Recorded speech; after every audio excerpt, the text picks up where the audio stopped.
sebelum Dajjal Mahdi muncul, mereka sudah ada. Mereka sudah ada. Beberapa ulama kita sudah dikasih visi dan mereka bisa melihat. Beberapa sudah mimpi, beberapa sudah mengalami pengalaman rohani, bertemu dengan sosok Al-Mahdi, bertemu dengan sosok Dajjal. Udah ketemu, Pak. Beberapa mereka udah melihat di mana si Dajjal itu, di mana Imam Mahdi itu. Jadi sosoknya sudah ada. Tapi kapan Allah keluarkan dua-duanya? Maka terjadilah perang besar dulu yang disebut Al-Malhamah Al-Kubra. Tapi di perang Malhamah itu sebenarnya Imam Mahdi sudah keluar, cuma belum semua orang tahu.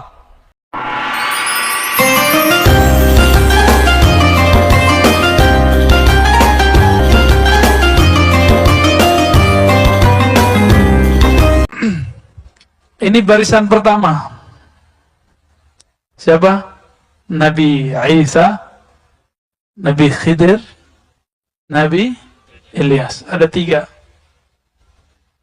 Ini riwayatnya, kalau versi saya sahih. Tapi digabung antara ilmu hadis dengan ilmu ruhani. Cuma kalau versi ilmu hadis yang sahih cuma Nabi Isa. Ya. Ulama-ulama ahli rohani, wali-wali Allah, ya, kalau kita temuin mereka bilang, wah ini semuanya Nabi Isa turun, Nabi Khidir juga, Nabi Ilyas juga, ya. Itu yang pertama, ini barisan pertama. Berikutnya siapa lagi? Sebagaimana ini rumusnya adalah al-ulama warathatul anbiya, ulama pewaris para nabi. Kemudian ada rumus kedua, ismuhu yuwati usmi, tanda-tandanya, kemuliaannya, ciri-cirinya sama dengan ciri-ciriku.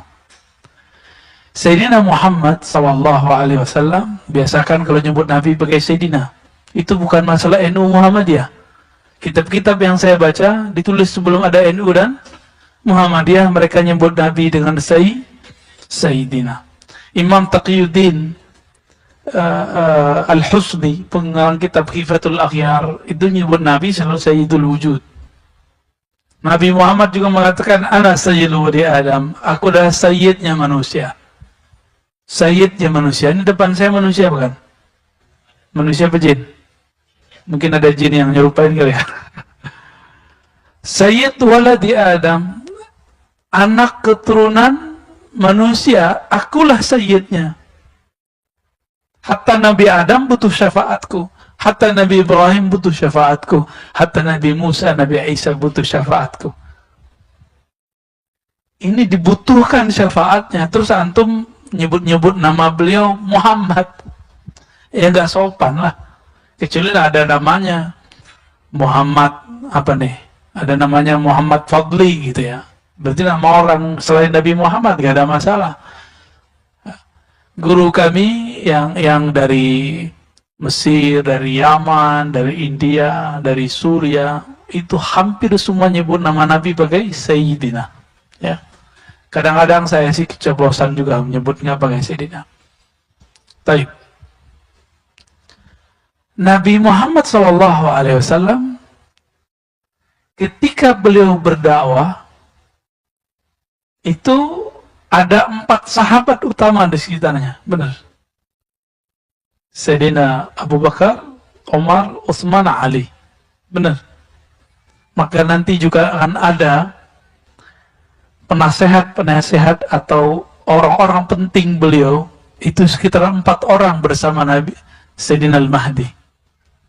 Ini rumus-rumusnya ngikutin pola Nabi, Pak. Enggak jauh berubah.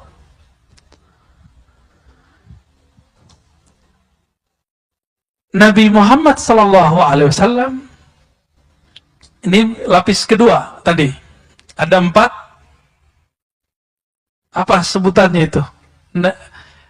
Sayyidina Abu Bakar itu sebutannya apa? Antum kasihlah istilah ya. Penasehat nggak mungkin masa Nabi dinasehati. Apa sebutannya, Pak? Panglima kali. Ya, menteri. Menteri lah ya. Menterinya Rasulullah atau wakilnya Rasulullah 4 nih. Sayyidina Abu Bakar, Umar, Sayyidina Utsman, Sayyidina Ali. Ya. Ahlus sunnah tidak membenci sahabat. Ya. Ini lapisan berapa? Yang kedua. Nabi tahun kedua Hijriah, bulan Ramadan, ini biar antum gampang memahami kenapa muncul nanti pembagian-pembagian begini. Semuanya ngikutin pola Sayyidina Muhammad sallallahu alaihi wasallam. Ketika 17 Ramadan dihadang oleh kafir Quraisy yang dibantu persenjataannya oleh Rum. Cuma cerita Rumnya nggak disebutkan dalam beberapa kisah, bahkan banyak kitab-kitab sirah nggak menyebutkan itu. Dari mana kita tahu? Kafir Quraisy baru pulang berdagang dari negeri Rum dan mereka sudah merencanakan itu. Tapi ada versi lain bahwa ini adalah pembalasan dari sahabat. Mungkin nggak sahabat 313 merencanakan balas dendam kepada orang ribuan? Mungkin nggak. Maka saya mengkritisi kisah bahwa Nabi dan para sahabat merencanakan untuk mensabotase mereka. Itu mustahil. Secara ilmu perang itu mustahil, Pak. Kenapa? Masa 313 lawan ribuan? Itu bukan 1.000, bukan 1.000, lebih dari 1.000. Orang Arab tuh kalau nyebut 1.000 artinya banyak. Banyak itu. Dan yang ikut bukan hanya manusia, tapi setan, Lata, Uzza, ikut semua, Pak. Ada berapa jumlah iblis yang disembah di Ka'bah dan jadi berhala? Itu nama jin semua, nama iblis semua itu. Yang kemudian disembah karena dia bersifat, mengambil sifat-sifat Tuhan. Seakan-akan dia dewa. Lata, Uzza, Manat, itu ya. Na'udzubillah minasyaitonir rajim wa junudi wa juyushi wa dzurriyyati. Itu semua turun, Pak. Berapa jumlahnya? 360 ikut semua perang. Antum nggak pernah diceritain ya? Itu ikut semua. Tahu dari mana kita? Dalam Sahih Bukhari, Sahih Muslim, Sunan Abu Dawud, Tirmizi, itu beberapa riwayat menyebutkan. Yang saya ingat itu ada dialog antara Sayyidina Muhammad dan Sayyidina Jibril. Jibril, kata Nabi Muhammad, yang ikut perang di antara kalian para malaikat itu siapa aja waktu perang Badar. Jadi Nabi sama malaikat tuh kalau ngobrol itu bisa cerita-cerita masa lalu. Ya, ngopi-ngopi kira-kira begitulah. Kalau kita ngopi cerita masa lalu kan sama masa depan. Jibril kerjaannya begitu sama Nabi. Antum kan mengira selama ini Jibril itu gurunya Nabi. Kalau versi saya tidak. Justru Jibril itu berguru kepada Nabi. Nanti saya cerita ya, ada masanya. Lebih mulia Nabi Adam atau Nabi Muhammad SAW?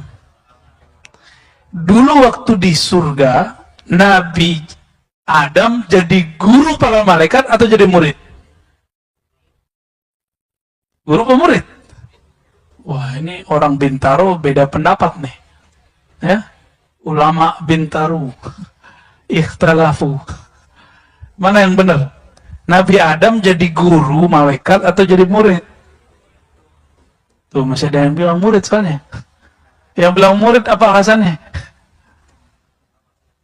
Hah? Bingung juga ya. Coba lihat ada ayatnya. Ya Adam ambihum bi asma'ihim. Hai Adam, kabarkan kepada mereka. Itu terjemahan. Tapi kalau dalam arti umumnya, ajarkanlah para malaikat nama-nama yang aku ajarkan kepadamu. Guru bukan? Guru. Anbi'hum itu juga artinya nabi. Maka ada sebuah kaidah di kalangan ulama Ahlussunnah sebagian, Nabi Adam itu pernah diutus kepada para nabi, para malaikat. Ya. Lebih mulia Nabi Adam atau Nabi Muhammad? Nabi Muhammad SAW. Dulu Sayyidina Jibril ikut ngaji kepada Nabi Adam. Sekarang kira-kira orang yang lebih mulia daripada Nabi Adam jadi gurunya apa jadi muridnya Jibril? Jibril itu disebut Rasul, bukan Syekh, bukan Muallim. Ini Jibril saya ngomong ini gak marah Pak. Dia akan anggu-anggu insya Allah. Karena data-datanya banyak. Sayyidina Jibril itu pembawa berita, disebut Rasulul Malaikah. Rasulnya para malaikat. Datang ke Nabi Muhammad. Membawa berita. Jadi itu pengantar surat sebenarnya. Pengantar tapi suratnya dari Allah, kira-kira gitu. Itu pun Jibril gak langsung ketemu Allah. Allah sampaikan kalamnya kepada Al-Luh Al-Mahfuz, tempat yang sangat suci di atas langit ketujuh sana. Kemudian disuruh Sayyidina Jibril mentransfernya. Jadi beliau itu pembawa berita, bukan sebagai gurunya Nabi Muhammad SAW. Kenapa? Saya sudah pernah menyampaikan di sini. Allah berfirman kepada Nabi Muhammad. Lewat Jibril juga disampaikan. Wa innaka, hai Muhammad, sungguh engkau latulaqqal Qur'ana min ladun hakim alim, ya. Engkau sungguh langsung dapat, boleh, sanggup mengambil talaqi, mengambil Quran dari sisi Allah, ladun. Maka disebut laduni itu adalah yang diwariskan Nabi Muhammad SAW kepada para wali. Daripada siapa? Min ladun hakim, dari sisi Allah yang maha hakim, yang maha alim. Berarti Nabi Muhammad itu dapat wahyu dua. Pertama wahyu syariat, itu diantar lewat Sayyidina Jibril. Yang kedua lewat langsung ruhnya, ngambil dari Allah Subhanahu wa Ta'ala. Faham di situ? Kira-kira lebih paham Quran Nabi apa Jibril? Nabi Muhammad. Kenapa? Alam ini ada karena Nabi Muhammad. Jibril itu ada karena Nabi Muhammad SAW. Kira-kira begitu. Jadi jangan salah konsep. Jangan salah konsep, ini bukan ajaran baru. Ini di kitab-kitab ada, ya. Cuma ulama berbeda pendapat. Lebih mulia malaikat atau manusia? Yang bilang mulia malaikat itu adalah kalau manusianya biasa. Kalau manusianya wali atau nabi, lebih mulia wali atau nabi daripada malaikat. Bapak ini dari tadi bisa zikir macam-macam kan? Antum? Subhanallah, alhamdulillah. Malaikat itu zikirnya itu aja. Subhanallah, alhamdulillah, Allahu Akbar. Beberapa waktu lalu muncul di YouTube ada sholawat Jibril. Ya itu sholawat Jibril itu doang, sallallahu ala Muhammad. Sedangkan kita banyak sholawat kita, ya. Baik. Berapa jumlahnya waktu perang? Jumlahnya sahabat Nabi Ahlul Badar 313. Maka nanti juga akan diulang kembali. Pertama 3 nabi, 4 wakil, lalu ada 313 tentara utama pewaris Al-Badar. Pewaris Ahlul Badar. Tapi hati-hati, jangan ketipu dengan angka-angka 313. Banyak sekarang ngaku-ngaku 313. Ya. Jangan. Kalau kemarin kan 212 kurang 100 Pak. Seharusnya 313. Ya. Lu harus digenapin. Tapi itu bukan dibuat-buat. Ini menggerak dari Allah Subhanahu wa Ta'ala. Berapa jumlahnya? 300. Udah berapa lapis? 3, 4, 3, 1, 3. Sudah ya?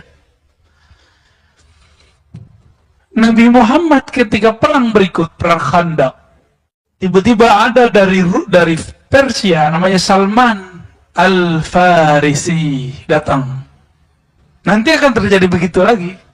Akan ada dari luar Arab, dari luar yang tadi, kemudian otaknya cerdas, dia bisa strategi perang, dia akan membersamai Al-Imam Al-Mahdi. Bukan berarti Nabi itu nggak bisa perang, Pak. Nabi mah gampang. Alam ini kan di tangan beliau, pembukaan syafaatnya. Ya. Tapi Allah itu menciptakan Nabi harus menghargai sebab. Maka diperintahkanlah orang-orang ini bersama Nabi Muhammad SAW. Nanti Al-Mahdi juga sama. Lalu siapa lagi yang membersamainya? Kita potong kompas. Berapa jumlah sahabat Nabi ketika Nabi wafat? 124.000. Maka nanti tentara Al-Mahdi juga akan ada 124.000. Gak tahu, mungkin ada tambahan lagi, wallahu alam. Tapi ini pola-polanya kira-kira seperti itu. Dan semuanya punya ruh wali. Semuanya wali Allah. Nggak ada yang orang-orang biasa. Tapi dia orang biasa secara zahir. Batinnya batin wa aulia. Jangan dikira orang 313 itu semuanya ulama. Enggak. Dari 313 sahabat Nabi yang ikut perang, itu yang ulama cuma beberapa orang. Tidak semuanya ulama. Maka jangan sedih. Siapa tahu di antara kita ada yang dipilih, ya. Ya, 124.000 tuh dikit apa banyak, Pak? Dibandingkan 7 miliar. 124.000 dibandingkan 7 miliar manusia. Baru di belakangnya nanti, ya, tukang rame-ramein aja, Pak. Ya. Berapa jumlahnya? Wallahu alam. Tapi tentara yang disebut tentara Al-Mahdi itu mereka. Tadi saya meninggalkan kisah Sayyidina Jibril. Apa kata Nabi? Bril. Kira-kira gitu ya. Bukan lagi kopi, Pak. Di sana nggak ada kopi. Yang ikut perang bersama kami, perang Badar, itu siapa? Apa jawaban Sayyidina Jibril? Sebagaimana yang ikut perang di antara kamu adalah orang-orang terbaik di kalangan manusia, maka yang ikut perang bersama engkau dari kalangan kami para malaikat muqarrabun itu juga yang terbaik. Tapi saya lupa berapa angkanya di situ, 70.000 atau 70 gitu. Saya lupa, Pak. Ya. Ini hafalan kita karena nggak datang tepat saatnya nih. Cuma yang kita ingat, beliau menyebutkan malaikat-malaikat terpilih. Berarti malaikat itu ada stratanya juga. Maka di hadis Muslim saya menemukan seorang sahabat ketika berperang, perang Badar, pedangnya belum sampai ke musuh, musuhnya udah mental duluan. Nanti bisa kejadian begitu, mirip-mirip kayak film-film pendekar ya. Jahat gitu. Itu nanti kejadian, Pak. Nah, ini secara barisan barikadenya kira-kira ya. Sekarang siapakah mereka yang 4, yang 313, yang 124.000 itu? Ya, siapa mereka sebenarnya? Yang pertama hadis sudah kita baca di depan. Al-ulama warathatul anbiya. Ulama-ulama itu pewaris para nabi. Apa yang diwarisi dari Nabi? Duit? Enggak. Istri? Enggak. Banyak kok wali jomblo. Istri atuh. Kalau Nabi kan istrinya berapa, Pak? 13. 11, lalu kemudian saat belum meninggal ada 9 istri. Jadi bukan itu yang diwarisi ya. Walaupun nanti boleh kalau sudah daulah berdiri itu boleh nikah banyak-banyak. Jadi ciri pertama mereka ruhaninya, ruhani ulama, walaupun tidak bisa baca kitab. Ulama itu siapa di Quran? Surat Fatir. Innama yakhshallaha min ibadihil ulama. Yang takut kepada Allah cuma hanya ulama. Berarti yang menjadi pewaris Nabi nggak mesti bisa baca kitab. Ya, kebetulan saya nggak bawa kitab, Pak, nggak bawa ya. Jadi yang nggak bisa baca kitab nggak usah sedih, nggak masalah. Tapi ada nggak rasa takut kepada Allah di kolbu? Kalau ada potensi menjadi tentaranya. Ya, kalau ada itu dalam diri saya bisa jadi tentaranya. Kalau umur panjang, kan masa depan itu kita nggak tahu. Ya, la ya'lamul ghaiba illallah. Tidak ada yang tahu alam gaib kecuali Allah Subhanahu wa taala, kecuali kita dikasih tahu. Ya. Itu satu. Yang kedua, siapa mereka? Mereka ini adalah orang-orang yang pribadinya adalah pribadi-pribadi arifin billah. Orang-orang yang mengenal Allah Subhanahu, itu yang level yang ring 1, ring 2 itu, Pak. Itu arif. Apa arti arif? Dia kenal kepada Allah. Sejauh apa dia kenal kepada Allah? Melebihi nama. Dia kenal nama Allah. Dia kenal sifat Allah. Bahkan diberi pengenalan mengenai rahasia-rahasia tentang siapakah hakikat Allah itu. Tapi itu di dalam dirinya, nggak boleh dibuka. Ya. Arifina billah. Kenapa? Karena di akhir zaman ini ilmu-ilmu begitu dibuka. Di saat dulu belum dibuka, baru ditaruh dalam tempat-tempat tersembunyi, sebagaimana dikabarkan oleh Sayyidina Abu Hurairah. Beliau mengatakan, aku diajarkan Nabi 2 karung. 1 karung boleh disebarkan, 1 karung tidak boleh disebarkan. Yang 1 karung ini akan disebar di akhir zaman ini. Ini zaman ini, Pak. Ya. Yang boleh kita sebar itu kitab hadis. Maka insya Allah next kita buat kajian kitab hadis setiap malam Jumat sekali sebulan insya Allah ya. Bener, Pak ya. Kalau sekali seminggu saya nggak kuat, Pak. Sekali sebulan insya Allah malam Jumat habis Isya kita buat kajian di sini. Kajian kitab hadis Sahih Muslim. Nanti kita pilihkan babnya. Jilid pertama dulu. Siap untuk punya kitab ya?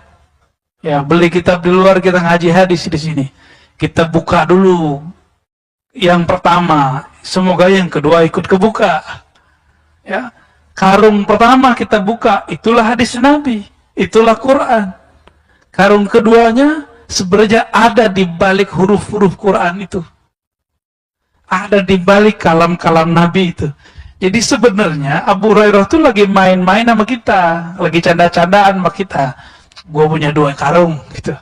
1 disebar, 1 enggak. Mana ada ilmu nggak dibuka, tapi disimpan dalam setiap huruf-huruf Quran itu ada sir-sir Allah Subhanahu wa ta'ala. Kita baca bismillah aja, Pak, kalau tahu maknanya mungkin nggak kuat ngelanjutin sampai ke alhamdulillah. Cuma karena kita tidak tahu rahasia basmalah, ya masih begitu kan. Ketemu virus aja suzon sama orang. Virus yang jahat kok kita suzonnya sama orang kan? Karena ilmu basmalah nggak dapat. Masih ingat Khalid bin Al-Walid? Dia itu kalau mau perang sama orang nggak langsung nyerang. Ditanya dulu, ada racun paling hebat di sini? Kalau ada, ayo kita sayembara. Siapa yang masih hidup, berarti dia menang. Yang dibaca cuma Bismillah, minum deh, Pak. Oh, ilmu saya belum sampai ke sana sih. Cuma keyakinan kita, insya Allah kita harus latih sampai ke sana. Gimana caranya? Setiap mau minum mulailah baca basmalah. Apa arti Bismillah? Minta izin kepada Allah Subhanahu wa ta'ala. Ya, ya Allah, izinkan aku minum, ngambil kesegaran dari makhlukmu. Insya Allah itu kolbunya akan lembut. Jadi jangan-jangan hati kita ini keras karena kita makan minum tidak menyebut nama Allah. Ya. Tadi cirinya berapa udah? 2, arifin. Ya, kenal, ini sebenarnya cabang yang pertama. Yang ketiga, Dalam hadis Imam Bukhari, Muslim, Abu Daud, Tirmizi sama, tapi lafaznya sedikit berbeda. La tazalu ummati zahirina 'alal haqq. Senantiasalah di antara umatku zahirina 'ala. Zahirin itu artinya menzahirkan, tapi kalau ditambahin 'ala itu artinya tolong menolong. Zahirina al-haq artinya tolong menolong dalam al-haq. Apa arti al-haq? Kebenaran. Tertatih-tatih memperjuangkan kebenaran.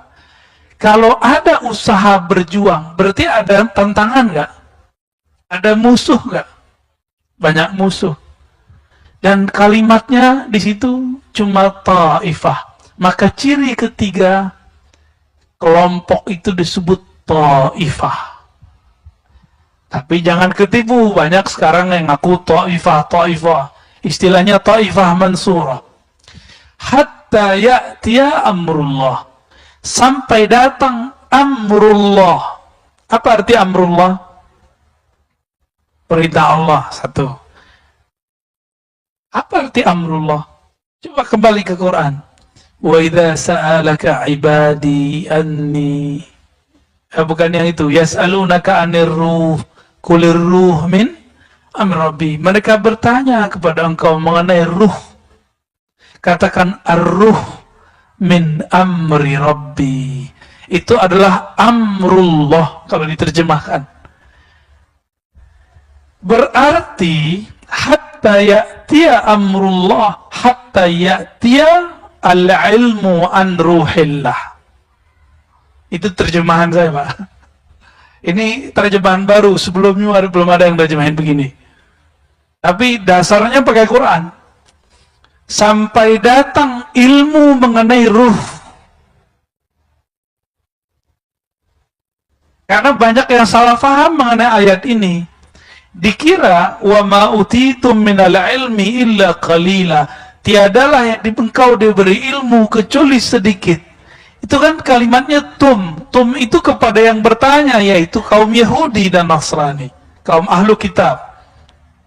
Hai ahlu kitab, kamu tidak diberikan ilmu itu kecuali sedikit.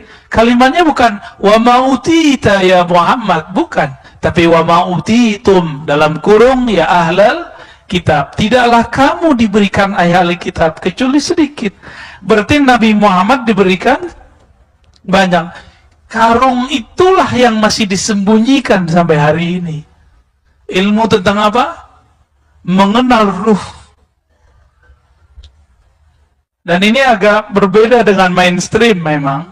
Cuma kan katanya Taifah tidak takut dicaci maki orang ya.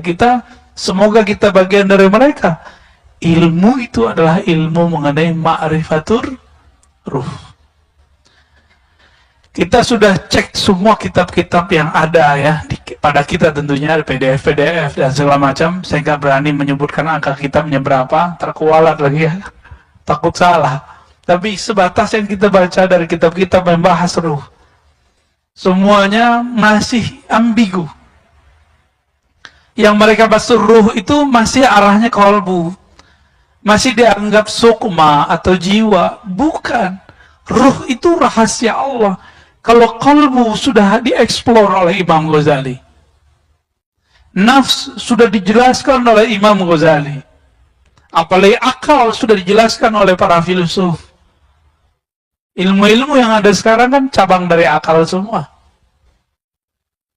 Ilmu mengenai yang tarikot yang ada di alam semesta hari ini, itu mentoknya di ilmu kolbu.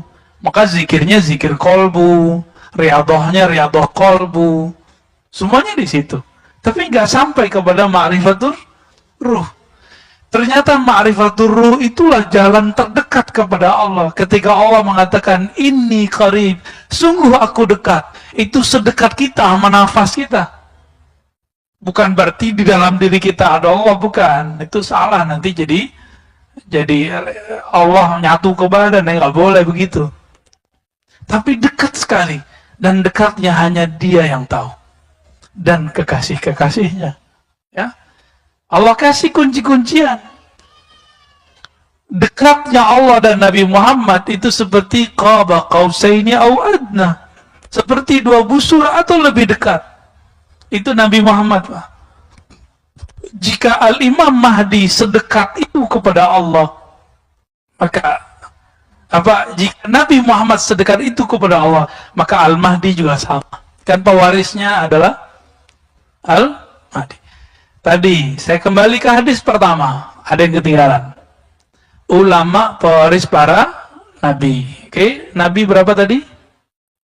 124.000. Sahabat berapa? 124. Jadi sebenarnya, ini antum mungkin jarang mendengar ini. Sahabat-sahabat 124.000 itu adalah pewaris semua nabi. Makanya Nabi Muhammad mengatakan, di antara nabi itu ada yang punya murid, punya jamaah, punya umat, ada yang tidak punya. Di antara sahabat ada yang punya umat, ada yang tidak punya umat, ada yang nggak punya jamaah, sama. Berapa jumlahnya tadi? Nabi wafat, jumlah sahabat 124.000. Tapi yang kedetek ahli hadis, Imam Ibnu Hajar cuma 12.000.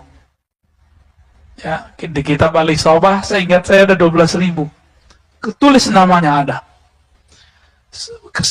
Berapa tadi? 124.000. Yang ketemu namanya cuma 12.000. Gimana tuh? Berapa persen dapatnya? Cuma 10% yang namanya ada. Sama. Nanti tentara Al-Mahdi yang dikenal paling cuma 10%. Yang lain nggak tahu, Pak. Ahlul Badar aja antum nggak tahu kan? Ada yang tahu nggak Ahlul Badar siapa aja? Saya aja nggak hafal semua. Padahal kita baca sering, tapi nggak hafal semua. Apa begitu ya? Begitulah hafalan kita.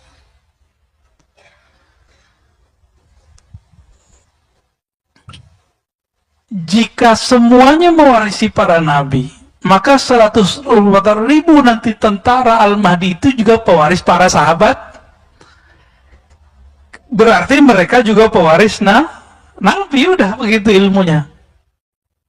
Maka layak nggak mereka nanti dapat ilmu mengenai ruh? Layak. Bapak coba lihat, teman-teman, saudara, ikhwan, akhwat fillah, coba lihat kisah Nabi ketika beliau di-mi'rajkan Allah Subhanahu wa Ta'ala. Itu Nabi ketemu nabi-nabi lain nggak? Nabi Muhammad ketemu Nabi Musa lagi sholat di mana? Di kuburnya. Itu yang kelihatan ruh atau apa? Ruh. Itu sholat apaan? Sholatnya ruh. Karena Nabi mengerti ilmu ruh, dia bisa melihat ruh sholat. Maka orang yang tidak mengerti ilmu ruh, pengalaman antum, hati-hati. Pengalaman spiritual, tolong tidak dipercaya. Kenapa? Karena ini alam gaib, itu alam yang antah berantah, alam yang berbahaya. Banyak orang calon-calon wali, bahkan wali dipecat dari kewaliannya karena terjebak di alam itu. Banyak, bukan satu dua. Barsisa, tahu Barsisa? Dipecat, Pak. Jadi cerita wali dipecat dari dulu sudah ada. Itu contohnya Barsisa. Musailamah, dulu kan belum Al-Kazzab. Musailamah itu bisa melihat malaikat, bisa melihat, ngakunya dia, tapi yang dia lihat bukan malaikat sebenarnya. Yang dia lihat itu iblis menyerupai diri. Lalu ada seorang dekat, jadi bisa jadi ini terjadi pada orang-orang dekatnya Rasulullah. Sama, nanti akan ada orang-orang dekatnya Al-Mahdi, itu murtad, nauzubillah min dzalik, ya. Semoga kalau kita ditakdirkan bersama beliau, kita bukan yang murtad itu, ya. Jadi Nabi diturunkan ayat surah Al-Mu'minun mengenai penciptaan alam, penciptaan manusia. Lalu orang ini selesai menulis, dia mendengar sesuatu. Jadi dia larut, terbawa oleh Nabi ke alam malaikat. Malaikat Jibril lagi membacakan lafaz, terdengar olehnya. Terus dibacakan, Wahai baginda Rasulullah, aku mendengar lanjutan ayat ini, tabarakallah ahsanal khaliqin, kalau nggak salah itu ya, di surah Al-Mu'minun itu. Terus Nabi bilang, betul. Dia ketipu ketika Nabi mengatakan betul, benar, sahih ente gitu. Ketipu dia di situ. Nabi kan susah Pak untuk mengatakan tidak kepada orang lain. Nabi itu selalu bilang, iya, kamu benar. Apa dalam batin orang ini? Orang ini lagi diuji. Diuji dia. Ketika dia menjadi penulis wahyu dan mendengarkan lafaz-lafaz wahyu yang Nabi dapat dari malaikat. Apa kata dalam hati? Kalau gitu mah gue juga bisa jadi nabi. Kalau gitu mah gampang jadi wali. Oh begini cara dapat wahyu. Oh begini alam gaib. Gampang sekali ya. Kena dia Pak. Kenapa? Nabi Muhammad tidak pernah bilang tidak kepadanya. Karena Nabi itu gak pernah bilang, oh tidak. Nabi gak mau menyedihkan orang. Bahkan ketika ayah seseorang dikatakan, Aina abi, di mana ayahku? Kemudian Nabi mengatakan, finnar.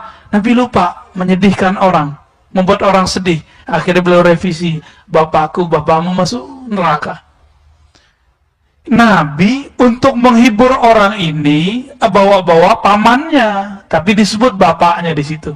Sekarang yang nggak mengerti adab kenabian dengan sopannya mengatakan orang tua Nabi masuk neraka. Itu kalau ada zuriat Nabi di sini ditonjok nggak dia tuh?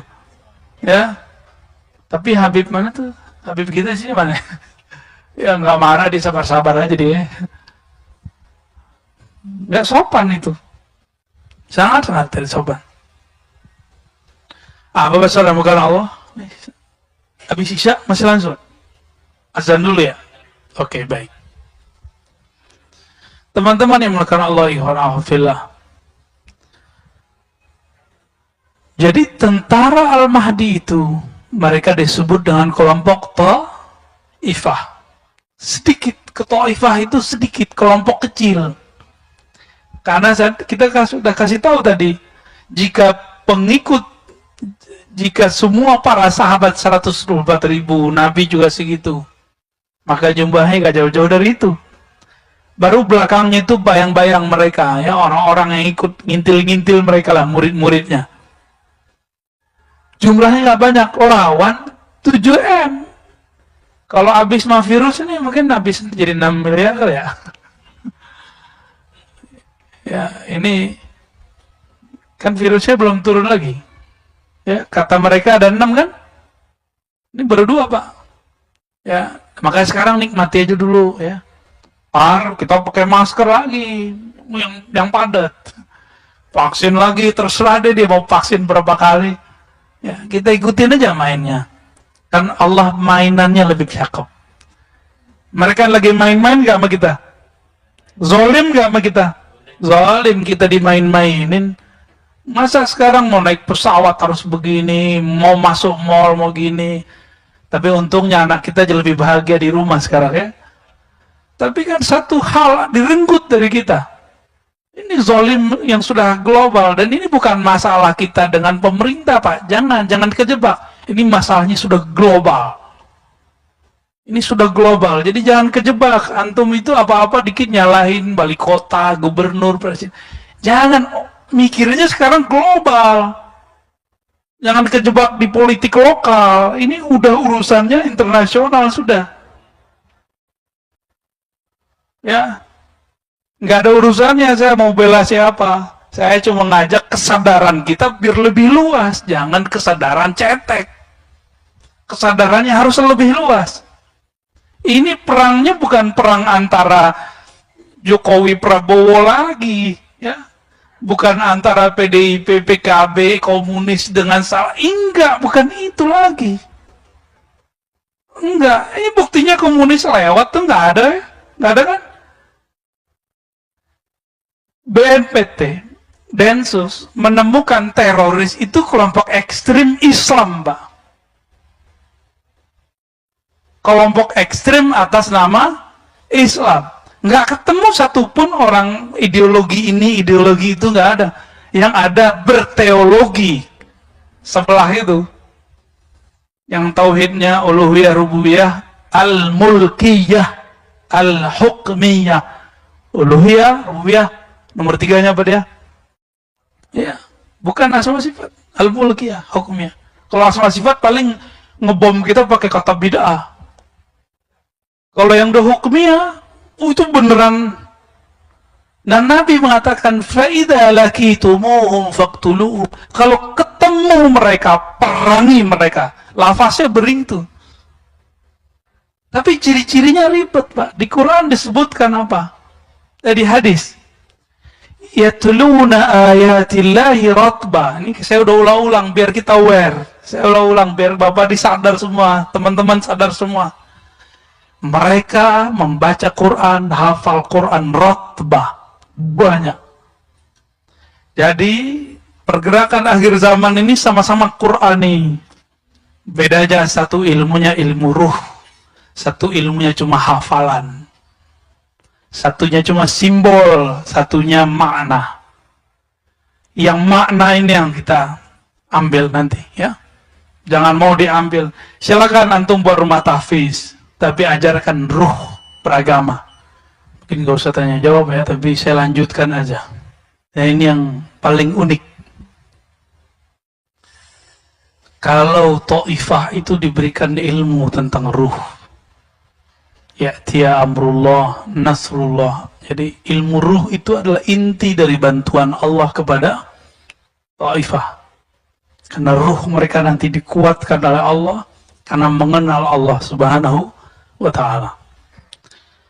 Maka di saat-saat berperang nanti itu mereka, karena mereka kekasih Allah, mereka bisa berinteraksi dengan Allah, bisa berkoneksi dengan Allah. Maka Allah izinkan mereka memahami bahasa-bahasa alam. Jadi itu metodologisnya. Allah izinkan batin mereka, bukan telinga ini.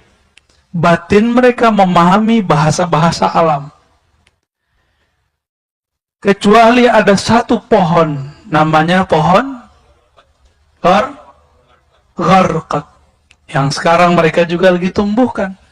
Bapak kalau bisa bahasa Inggris, bahasa Arab, itu search di YouTube, itu mereka juga sudah menemukan sapi, apa namanya? Sapi merah ya. Dan itu langsung dari peneliti-peneliti Yahudi. Dan mereka mengatakan kita sedang menunggu Mesias. Mereka sendiri ngomong, Mesias itu Al-Masih. Tapi Al-Masih kan ada dua. Isa atau Dajjal. Yahudi senang nggak sama Nabi Isa? Yahudi senang nggak sama Nabi Isa? Yahudi benci dengan Nabi. Berarti Al-Masih yang mana nih? Ya yang ono. Semuanya bisa memberitahukan apa kata pohon, tembok, bebatuan, air, semua mengatakan, ya Muslim, wahai Muslim, di sini ada musuh Allah, aduwullah, di sini ada musuh Allah. Jadi jumlahnya tidak banyak, tidak sampai 1 M. Musuhnya bermiliar. Tapi tentaranya adalah alam semesta ini. Kecuali satu pohon itu, Pak. Kecuali jin kafir. Kecuali iblis. Dan mereka, tentara Al-Mahdi ini, diizinkan Allah mendengarkan suara itu. Kalau pohon kan setiap hari dia tasbih sebenarnya. Dia berbicara setiap hari. Membaca tasbih. Tapi kita dengar nggak di tengah ini? Enggak. Itulah salah satu makna daripada ya'tiya amrullah, yaitu islah. Al-Mahdi. Jadi ciri-ciri terakhirnya adalah mereka diislah bersamaan diislahnya Al-Imam